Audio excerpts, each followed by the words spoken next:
Pose do Rodo solto. Sim!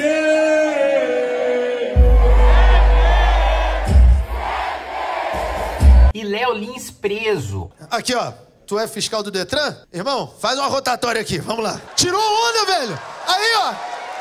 Porra, cara. Tirou onda, vou dar um presente pra ele depois. Tu calça quanto? Aro 18? Não sei.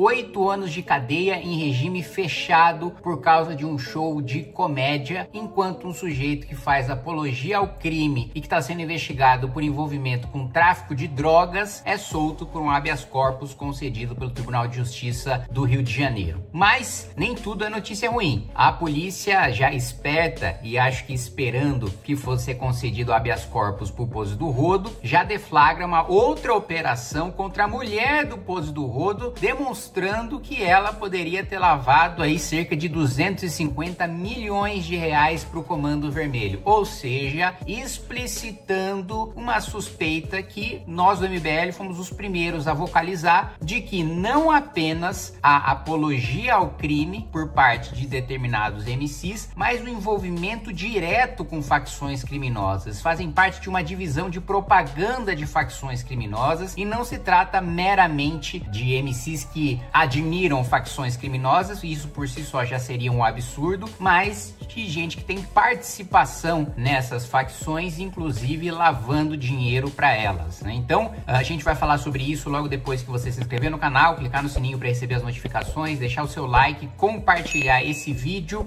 e lembrando que nós estamos com o Clube do Livro do Movimento Brasil Livre para você que quiser receber os títulos diretamente na sua casa, não só os que já foram lançados, mas os vários, dezenas e centenas que serão lançados futuramente, e ajudar na expansão da editora Valete. Bom, primeiro vamos falar sobre a soltura do Pose do Rodo, né? Basicamente o que a decisão do desembargador diz, e para vocês entenderem o que aconteceu, né? Foi decretada a prisão preventiva, né, do Pose do Rodo pelo juiz de primeira instância, a pedido da polícia, justamente para preservar a investigação, né? Para que ele não atrapalhasse as investigações até que elas terminassem. Essa é uma das razões pelas quais você prende preventivamente uma pessoa. Se há perigo de fuga, se há risco à ordem pública, se tem o risco dele ir atrás de testemunhas de outras partes envolvidas no processo para atrapalhar a investigação, para destruir provas e por aí vai. Essa é a fundamentação do juiz de primeira instância que decretou a prisão preventiva.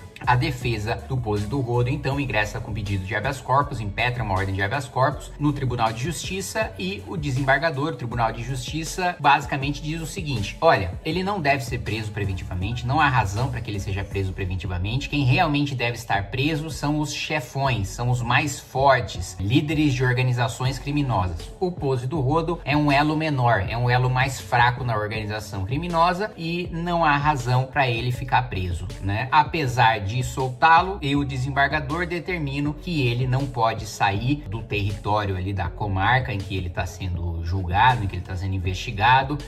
Apreensão de passaporte, ele está proibido de entrar em contato com outras partes ou testemunhas ou qualquer pessoa que esteja envolvida no processo. Mas aí eu digo o seguinte, né? A polícia foi muito sagaz, foi muito perspicaz, foi muito esperta em já deflagrar, logo após a prisão do Pose do Rodo, outra operação. E aliás, eu desconfio que a prisão preventiva dele tenha sido justamente um instrumento para garantir que essa outra fase da operação pudesse acontecer tranquilamente, que é a seguinte: mulher de Pose do Rodo é alvo de operação contra a lavagem de dinheiro da cúpula do Comando Vermelho. Engrenagem da qual Vivi Noronha é suspeita de participar movimentou 250 milhões de reais. O Conselho de Controle de Atividades Financeiras, COAF, identificou depósitos nas contas pessoal e empresarial de Vivi, oriundos de supostos laranjas de professor, fornecedor de armas do Comando Vermelho, que morreu no domingo. A polícia afirma que essa engrenagem movimentou 250 milhões. Policiais civis das delegacias de roubo e furtos e de repressão a entorpecentes, além do Departamento Geral de Combate à Corrupção, ao Crime Organizado e à Lavagem de Dinheiro, foram cumprir mandados de busca em endereços no Rio de Janeiro e em São Paulo. A Justiça também expediu ordens de bloqueio e indisponibilidade de bens e valores de 35 contas bancárias, né? Ou seja, já na expectativa, a polícia no planejamento da sua operação, já prevendo,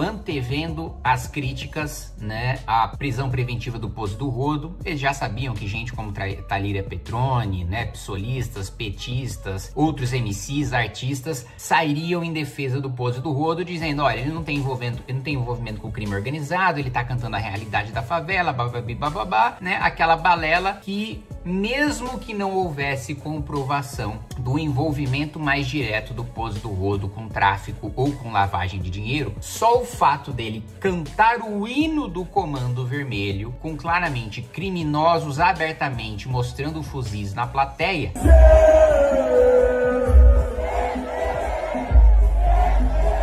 já mostra, primeiro, já comete o crime de apologia ao crime. Uma coisa é você narrar, cantar, contar num filme, numa história, a realidade do crime que existe, onde você nasceu, onde você cresceu, ou um lugar pelo qual você se interessa, ou tem algum vínculo afetivo. Outra coisa é você cantar um hino de uma organização criminosa. Por isso que nós defendemos a declaração de guerra contra o crime organizado. E dessa declaração de guerra, as pessoas precisam entender que ela não é retórica. A gente não tá falando de, não, vamos endurecer o combate ao crime organizado com base na legislação, na organização policial e de Ministério Público que a gente tem hoje. Não. O que nós estamos falando de declaração de guerra é como se literalmente houvesse um país estrangeiro invadindo o Brasil e tomando seus territórios. Em caso de invasão estrangeira, o soldado estrangeiro não é titular, não é digno de direitos e garantias fundamentais da Constituição como um cidadão brasileiro. E por que tratar organizações criminosas como um invasor estrangeiro? Porque as organizações criminosas dominam nossos territórios, basta ver, a maior parte do território do Rio de Janeiro está dominado por facções criminosas. Isso também tem ganhado muita força, né, na Paraíba, no Ceará. Outras organizações criminosas têm tomado muito território, né? Não à toa tem sido chamado por parlamentares ali do Nordeste de novo cangaço. Então eles dominam territórios, eles monopolizam os serviços públicos, né? Então todo o serviço de saúde, de assistência social, de educação fica sob a tutela deles, ou seja, é de fato um estado paralelo. Eles possuem milícias, exércitos próprios, possuem armamento próprio, inclusive armamentos que muitas vezes as nossas próprias forças armadas não têm acesso. Eles possuem hino próprio, bandeira própria. Então de fato é uma nação estrangeira nos invadindo. E declarar guerra significa mandar soldados e organizar operações militares para retomada desse território e, de fato, tratar esses traficantes, esses faccionados, como inimigos invasores estrangeiros. Retomando o meu raciocínio, né? A polícia foi esperta porque já previu essa repercussão da prisão do Poço do Rodo. E aí, logo em sequência, salvo engano, 5 dias depois, já faz a operação contra a mulher dele, mostrando que não é apenas cantar o hino e fazer apologia ao crime. Também é envolvimento direto com a facção. E não é um envolvimento que qualquer Zé Mané tem. É um envolvimento de 250 milhões de reais em lavagem de dinheiro. Ou seja, diferente do que o desembargador afirmou, é de alguém que ocupa a posição de comando em facção criminosa. Não é de um sujeito menor. Não é de uma pessoa que ocupe um cargo ali subalterno, irrelevante dentro de facção criminosa. Não, é coisa de gente grande. Daí, paralelamente a isso, que ocorre, nós temos a notícia hoje, né, da justiça condenar o humorista Léo Lins. Isso é uma coisa que o Danilo Gentili fala muito, né?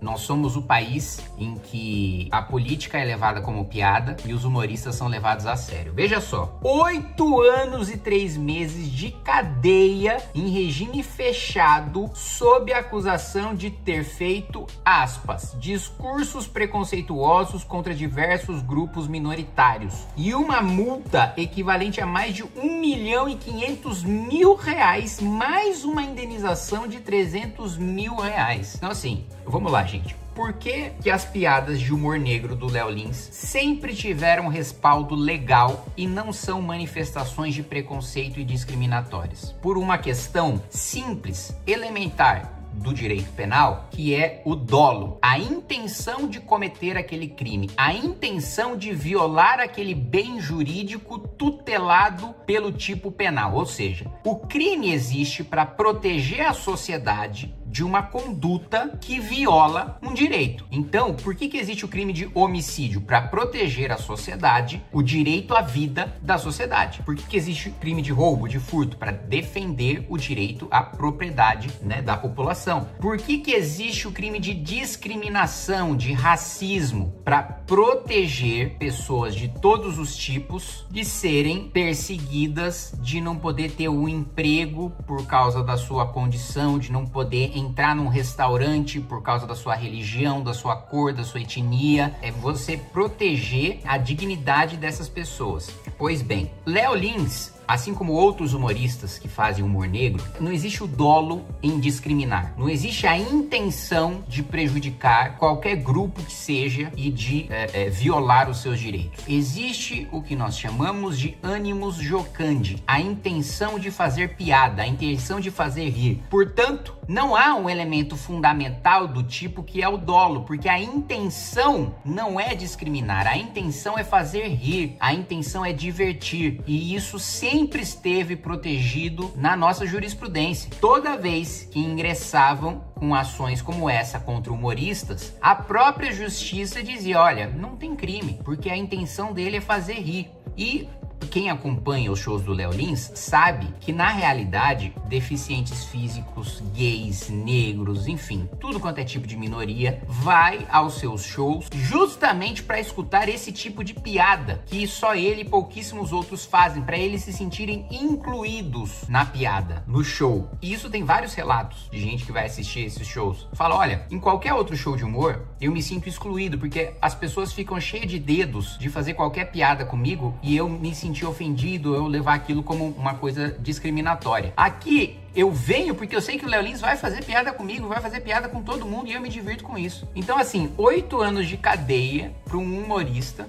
enquanto você tem a soltura de um sujeito que faz apologia ao crime organizado, tem envolvimento com tráfico de drogas e lavagem de dinheiro. Enquanto você tem absolutamente todos os corruptos presos na Lava Jato soltos, um humorista como o Léo Lins vai preso quando a única intenção dele é fazer rir e incluir pessoas que geralmente não são incluídas em shows de humor. E veja, ele não sai atrás de pessoas, de minorias, perseguindo essas pessoas e fazendo piadas com o intuito de humilhar quem não quer escutar a sua piada. O Léo Lins não vai atrás das pessoas para elas ouvirem a piada dele. As pessoas vão até o Léo Lins para escutar as suas piadas. Quem não quer escutar a piada do Léo Lins, troca de canal, não assiste o vídeo no YouTube, não vai ao seu show, pronto. Não sofre prejuízo algum, não sente-se ofendido, quem não assiste não tem justificativa. Mas enfim, ainda como foi uma decisão de primeira instância, ainda cabe recurso à segunda instância, ainda cabe ao Superior Tribunal de Justiça, ainda cabe ao Supremo Tribunal Federal. Espero, e até me coloco à disposição aqui do Léo Lins para qualquer assistência jurídica que ele precise. Ele já sabe disso, a gente já conversou desde o início desse processo, mas faço aqui agora publicamente. Espero que a jurisprudência brasileira seja preservada, uma jurisprudência de décadas, em preservar a liberdade de expressão dos humoristas e o direito que eles têm de fazer rir.